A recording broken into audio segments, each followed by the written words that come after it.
par la Belgique. Et on se demande bien pourquoi, mais évidemment ceci. Ça ne nous regarde pas. Donc en gros, leur indépendance, elle a duré max 48 heures. Lumumba, qui n'était pas trop d'accord sur ce qui se passe au Congo, a demandé à la Belgique et à d'autres pays d'arrêter de voler leurs richesses. Et devinez quoi? Il a été tué. Mais ça, on commence à avoir l'habitude. Et l'officier qui a fait ça, il a gardé les dents de Lumumba dans son jardin, histoire de garder des preuves pour dire c'est moi qui l'ai fait. Ensuite, il y a eu Mobutu, et ensuite, il y a Kabila père, qui, entre parenthèses, lui aussi s'est fait tuer dans des circonstances.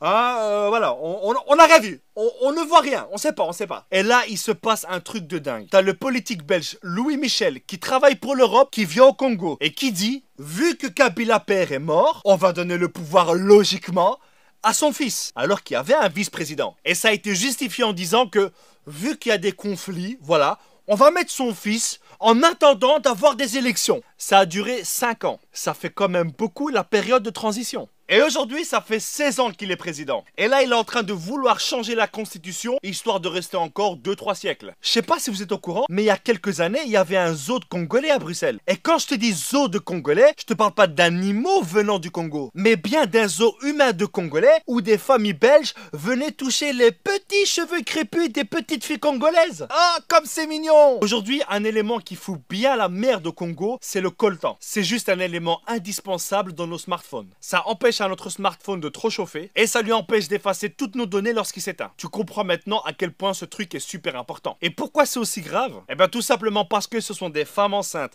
des enfants, des hommes qui sont payés 2 € par jour pour extraire ce précieux minerai. Et il y a des millions de personnes qui meurent à cause de ça. Et tous les fabricants de smartphones, d'ordinateurs, de tablettes utilisent le coltan congolais. Et ce coltan qui pourrait faire vivre tout le Congo est sorti illégalement vers le Rwanda qui le réenterre pour qu'ils puissent dire on est les premiers producteurs de coltan au monde.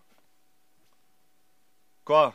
Tu commences à sentir comment elle pue cette histoire? On se demande bien à qui ça doit profiter tout ça. Aujourd'hui, ce magnifique pays qu'est la République démocratique du Congo est gouverné par des États, par des entreprises qui pensent que ce pays est un portefeuille. Et actuellement, il y a un génocide qui a déjà fait plus de 6 millions de morts, perpétué par des rebelles financés par des multinationales pour pouvoir piller le sol congolais. On est tous liés indirectement au Congo par nos smartphones. C'est vrai que cette vidéo ne va rien changer. Et là, il y a plein de personnes qui vont dire mais pourquoi est-ce que tu l'as fait alors? Bah parce que seulement le fait de savoir ce qui se passe là-bas, c'est déjà un pas qu'on fait. Et un petit pas en avant dans ce monde, aussi petit soit-il, c'est quand même le signe qu'on avance. Donc les amis, je vous invite à partager un maximum cette vidéo. Il faut que les gens soient au courant de ce qui se passe là-bas. Que les gens sachent ce qui se passe au Congo aujourd'hui, et d'ailleurs depuis des décennies, et sous l'indifférence générale. Merci à tous, et que Dieu bénisse la